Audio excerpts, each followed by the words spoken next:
Our next question for the jury, are our borders weaker under Labor? Joining me now is late debate host James McPherson and Graham Richardson, former Hawke and Keating Labor Government Minister. Hello to both of you. Good to see you. Thank you for joining us on the panel. Richo, look, Labor's track record speaks for itself here. Is a party weak on borders? Do you think? No. I think it's probably not our finest area of policy decision-making over the course of time. But I think these days both sides have the same policy, so it doesn't really matter in that who's in government, the same policies will be maintained. OK, so you don't think that this is just a Labor-based problem? No, this is an Australia-based problem, and our problem is we're too good. But under the coalition, what about Operation Sovereign Borders? It was successful under the coalition government. Yeah, but we don't have the need for that anymore. Why not? Because you haven't got armadas of boats trying to land upon our coast. OK. You've got the odd boat will sneak through now every few months, but you don't have what you used to have, so there's no need for the same policies. All right, well, James, what do you think here? I mean, from the immigration detainee saga, we've had some boats arrive recently. Do you think that the Labor government is weak? Absolutely. I mean, past performance is a good predictor of the future. So let's remind ourselves, in 2007, under the last Labor government, we had almost 1,000 boats, 50,000 illegals arrived, 1,200, as you said, died at sea. And that only stopped when Labor were removed from office and the Abbott government instituted sovereign borders. Now, you would think that those in Labor would have had a come-to-Jesus moment and recognised we can never allow that to happen again. But 8 years later, in 2015, Albanese said on Insiders, I would never turn back boats. I couldn't do that to women and children. Andrew Giles, the current immigration minister, said detention should be a last resort for asylum seekers. So are we really surprised now that Albo's the Prime Minister, Giles is Immigration Minister, and they are in office? We've had 13 boats arrive since May 2022, the last one of which was 50 people made it to the West Australian coast undetected, and when Anthony Albanese was asked about it, he said, oh, sorry, I was in the car, I wasn't aware. Now, either he is incredibly incompetent or he is a massive liar. The public suspect both, and when it comes to border control, perception is reality. If the perception is that they are weak, then people smugglers are empowered to sell a product, and that's the problem we've got. If people suspected Albo in the way you suggest, why is he so far in front in the polls? Hey, why do they keep saying they like him? Well, I think, people smugglers keep voting for him, that's for sure. I mean, they would have him as their #1 pollster. Useless because remark. They're sending boats. Useless remark. How is it that people still like him so much? All those big numbers still like him. How is it possible? What, so you're saying that's an endorsement of his border policies? I'm saying it's an endorsement of Albo.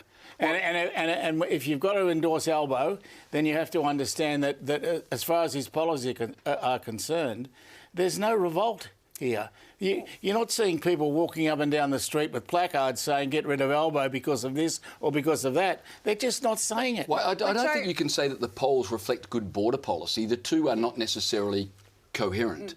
Richard, just because he's polling well doesn't mean that they're strong on border policy. Well, it's one of the big issues. It is a big issue. It is a very big issue. If it was a blatant failure on his part, it would affect his results. But the reality is his results are terrific. So it's just not a problem as far as the mob are concerned. All right, let's go to the jury and see how they're feeling about this. Belinda, what do you think?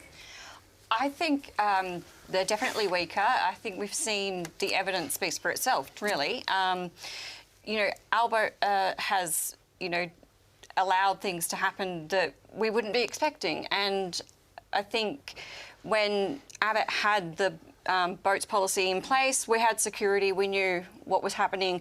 Now we're seeing things that are unprecedented, and the public are not accepting of that. Richo, we talk about, asylum seekers rocking up unexpectedly on our shores, and they managed to get in. And I just think it's extraordinary that a boat arrival comes in WA just last month, and Aboriginal elders discovered the boat before Border Force. One was using a drone bought from JB Hi-Fi, and they managed to find the campsite.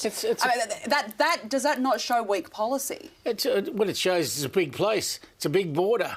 It's a massive border. But you don't think that's an oversight? And you can't... Well, when you say oversight, I don't know how you could expect any government, and no government's been able to do it anyway, so if we're being honest about it, no one's been able to declare that our border is shut and no one can get through. It's too big an area for us ever to guarantee that.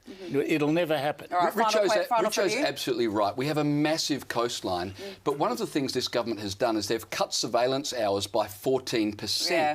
So it wasn't just a mistake or a fluke. If they were serious about border control, they wouldn't be cutting surveillance hours. They would be spending the money to make sure we secure our borders. And so it's another example of Labor's failure on this issue. I wonder if it's going to be a policy It's an example issue. of being efficient. If you've not got a problem, why are you going to spend money fixing it? Clearly we have a problem because a boat arrived. That's true. A boat did arrive, but look, it's going to be we got to go to the jury now. It's going to be interesting to see if this is actually a big policy one that they take to the election. But look, you've both had your say. It's time to call on the jury. Jury, we need your verdict. Are our borders weaker under Labor? Absolutely. It's not about the method of coming in. It's about what happens when they're here. OK, time is up. What is the jury's verdict? OK, all yeses except one no. The majority believe that, in fact, our borders are weaker under Labor. But, Damien, you don't think so. Why not? No, look, I agree with Richo. The borders, the policy is a policy, right? Whether it's Labor or Liberal, it's pretty much the same. I would not spend the money on surveillance if we didn't have the need. Right, we've seen the numbers of boats have dropped in the last few years. It's a great big country of ours, and yeah, I mean, how are we going to protect it all 24/7? Impossible. Grant, you're shaking your head in the back row. What the essential problem is these non-citizens arriving here claiming asylum. It's the treatment when they get here. So they're detained. It's the number of appeals processes in place that delays or prevents or stops a sovereign country determining who stays here. This is where the thrust of the problem here is that we're an attractive country. We've got lots of welfare. We've got all these things. So whether they're maritime, whether they're through aircraft, it's the detention regime that we have. Fascinating one, isn't it? Graham Richardson, James McPherson, we've got to leave it there. Thanks to both of you for joining us on the show this evening. We appreciate it.